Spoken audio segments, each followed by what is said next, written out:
Assalamualaikum warahmatullahi wabarakatuh. Hadirin yang dirahmati oleh Allah Subhanahu wa taala, pada pertemuan kali ini kita akan membahas tentang tanda-tanda hari kiamat. Bagi yang baru hadir, silahkan klik subscribe dulu supaya kita bisa saling menjalin tali silaturahim dan juga kita saling berbagi ilmu dan juga tetap membina ukhuwah Islamiyah. Bismillahirrahmanirrahim. Qala fa'akhbirni anis sa'ati.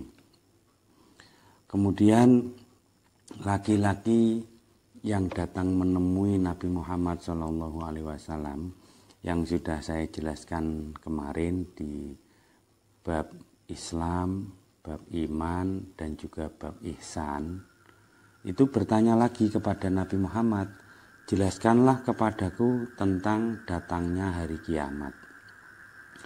Qala mal mas'ulu anha bi'a'lama minas sa'ili.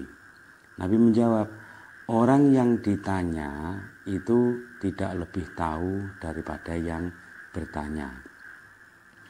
Dari sini jelas bahwa masalah hari kiamat itu merupakan rahasianya Allah Subhanahu wa taala. Tidak ada satupun yang tahu kapan datangnya hari kiamat. Bahkan Nabi Muhammad sendiri, orang yang satu-satunya orang yang pernah bertemu dengan Allah Subhanahu wa taala, itu pun tidak tahu kapan datangnya hari kiamat. Qala fa'akhbirni an amaratiha. Selanjutnya laki-laki itu terus mengejar pertanyaan kepada Nabi Muhammad. Kalau begitu jelaskan kepadaku tanda-tanda hari kiamat. Begitu.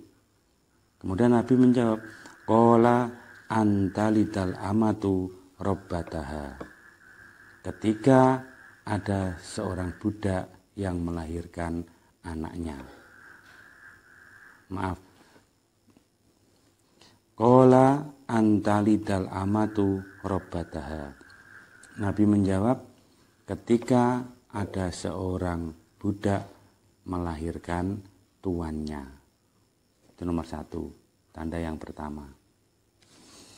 Wa antarol khufatal urata al-alatari a'asyai yatatawaluna fil bunyani. Kemudian ketika kamu melihat orang fakir, telanjang badan dan telanjang kaki sebagai pengembala kambing, dan dia berlomba-lomba mendirikan bangunan. Hadirin yang dirahmati oleh Allah Subhanahu wa taala, itu kita lihat saat ini sudah mulai muncul atau belum ada seorang budak yang melahirkan tuannya. Ibnu Hajar al-Asqalani dalam syarahnya kitab Arba'in Nawawi, itu beliau menjelaskan bahwa budak yang melahirkan tuannya itu maksudnya adalah anak yang durhaka. Anak yang berani menganggap orang tuanya sebagai pembantu. Anak yang berani menyuruh-nyuruh orang tuanya. Anak yang berani membentak-bentak orang tuanya. Dan anak yang menganggap orang tuanya derajatnya lebih rendah daripada dia. Itu sekarang sudah banyak terjadi di sekitar kita. Kita nggak usah jauh-jauh mikir ke sana kemari. Siapa. Di sekitar kita sudah banyak terjadi. Satu contoh, ada anak yang sibuk bekerja. Kemudian dia punya anak. Daripada membayar pembantu yang mahal, mendingan anaknya dititipkan pada nenek atau kakeknya. Itu satu contoh. Berani-beraninya dia menitipkan anaknya kepada orang tuanya. Padahal orang tua pada waktu itu sudah repot, sudah berat dalam mendidik.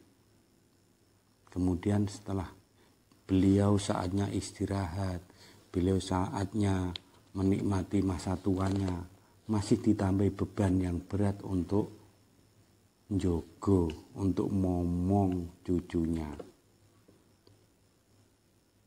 Itu banyak, di sekitar kita banyak. Artinya apa? Dia menganggap orang tuanya sebagai pembantunya. Akhirnya banyak jawaban, oh Pak, ya memang beliau yang minta kok. Wis tak omongi dhewe, saya rawat sendiri saja. Tidak bisa. Meskipun tawaran orang tua semacam itu, kita nggak usah menerimanya. Kita ajak sendiri, kita rawat sendiri.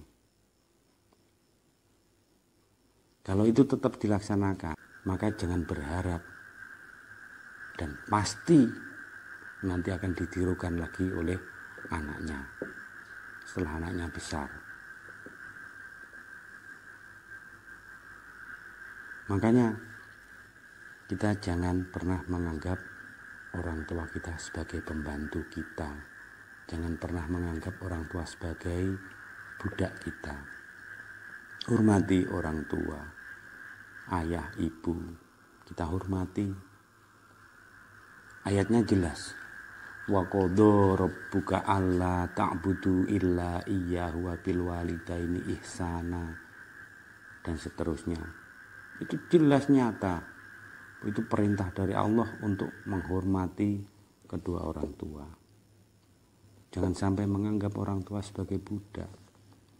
Na'udzubillah min dzalik. Kemudian tanda-tanda hari kiamat yang kedua adalah ketika melihat orang fakir telanjang badan dan kaki, mereka sebagai pengembala kambing berlomba-lomba meninggikan bangunan. Ini maksudnya adalah orang bodoh, rakyat jelata yang kemudian dia bisa menjadi seorang pemimpin. Orang bodoh menjadi pemimpin.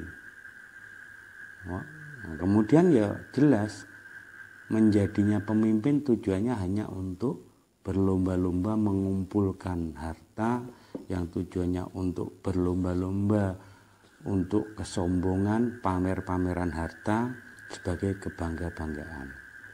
Itu juga sudah terjadi di lingkungan kita, di sekitar kita banyak orang yang nggak bisa apa-apa, orang bodoh, kemudian menjadi pemimpin. Setelah menjadi pemimpin, tidak memimpin, tidak membina kepada bawahannya, tidak menjadi pemimpin yang amanah, tapi malah hanya untuk mengumpulkan harta dengan berbagai macam cara yang dia lakukan demi mengumpulkan harta, yang tujuannya untuk kesombongan dan untuk berfoya-foya. Hadirin yang dirahmati oleh Allah Subhanahu wa taala, ini dua tanda-tanda ini sudah muncul saat ini. Apakah kita mempercepat datangnya hari kiamat atau memperlambat? Kalau mempercepat, silahkan orang tua dianggap sebagai budaknya. Silahkan orang tua disuruh-suruh, dibentak-bentak. Itu mempercepat datangnya hari kiamat. Yang kedua, seorang pemimpin-pemimpin yang adil sekarang sudah mulai hilang. Muncul dari pemimpin-pemimpin yang jelek-jelek. Kalau diterus-teruskan, ya cepat datangnya hari kiamat. Maka dari itu kita seharusnya berhati-hati dalam bersikap dan bertingkah laku. Selanjutnya dalam hadis ini diteruskan, dijelaskan, summa intolako falabistu malian.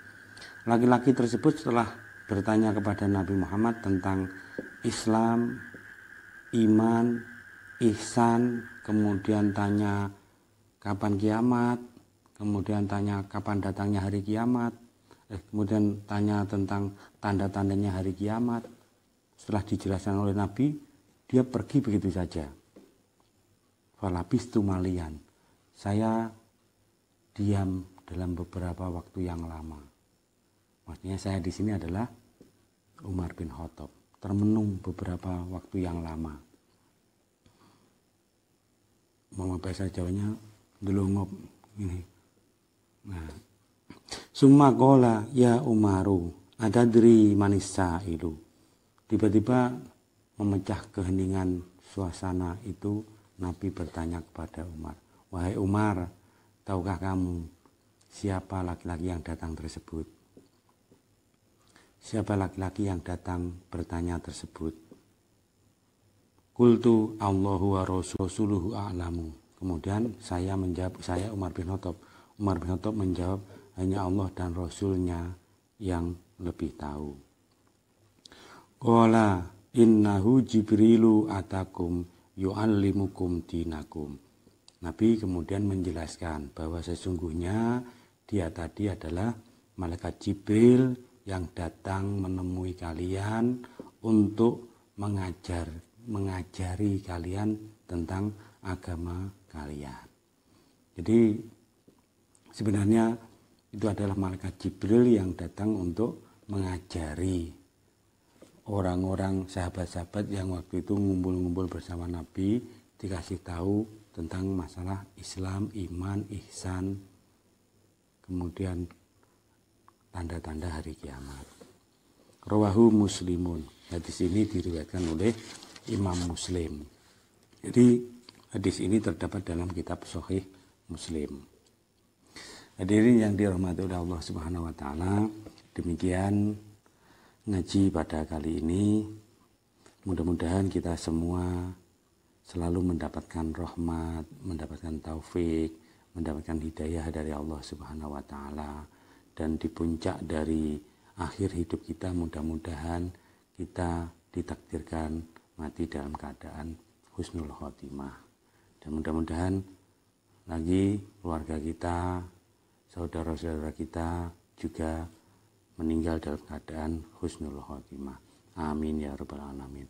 Dari saya, ihdinas siratal mustaqim, wallahul muwaffiq ila aqwamit thoriq.